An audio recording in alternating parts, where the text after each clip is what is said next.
یہ قرآن کا انداز دیکھو کہ تم مال روکتے ہو اور تصور کیا کرتے ہو کہ یہ ہمارے لیے اچھا ہے نا؟ نہیں سمجھے؟ سبحان اللہ. میں نے کہا مال دیا کس نے؟ اللہ نے. تو مال دیا کس کو؟ ہم کو. تو ہمارے لیے مال ہمارے لیے اچھا ہے یا برا ہے یہ فیصلہ بھی رب نہ کرے؟ یہ بتانا مقصد یہ ہے.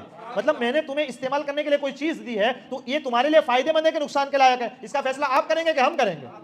جو دے گا وہ کرے گا. تو مال تو رب دیتا ہے، اب اس کو روکنا یا نہ روکنا اس کا فیصلہ کون کرے گا؟ آپ کہیں گے رب کرے گا. میں نے کہا رب دیکھو فیصلہ کر رہا ہے. لا تحسبن الذين يبخلون بما آتاهم الله من فضله. اللہ نے اپنے فضل سے جو تمہیں مال عطا فرمایا تم اس میں بخل کرتے ہو، نہیں دیتے ہو اور پھر سمجھتے کیا ہو یہ ہمارے لیے بہتر ہے نا، یہ ہمارا سمجھ. اللہ فرماتا ہے بل هو شر لکم، یہ تو تمہارے لیے برا ہے، یہ تمہارے لیے برا ہے. پروردگار عالم اچھا کیا ہے؟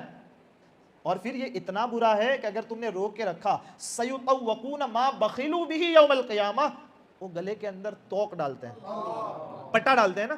تم نے اپنی مرضی سے اس کو روک کے رکھا تھا نا، اللہ فرماتا ہے اس کو ہم قیامت کے دن تمہارے گلوں میں پھنسنے والا پٹا بنائیں گے، توق بنا دیں گے تمہارے گلوں کے اندر اس کے ذریعے سے. یہ مال جس کو تم نے بخیلی کی وجہ سے روک کے رکھا، کسی کو نہ دیا، اس کی زکوٰۃ نہ دی، کوئی کسی کو استعمال کرنے کے لیے نہ دیا، تو ہم کیا کریں گے؟ اس کو تمہارے گلوں کے اندر پھنسا دیں گے.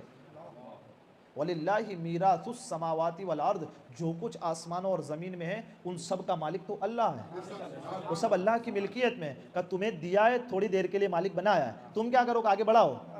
جب تھوڑی دیر کے لیے تم کو مالک بنایا تو تم کسی اور کو مالک بنا دو. کہا کیا ہوگا کہ رب کی حکومت ہے یہاں، تم اس کی حکومت میں اس کی فرمانبرداری کرو گے تو حکومت تمہاری چلتی رہے گی. واللہ بما تعملون خبیر، اور جو کچھ تم کرتے ہو اللہ اس کو جانتا ہے. سبحان اللہ. یہ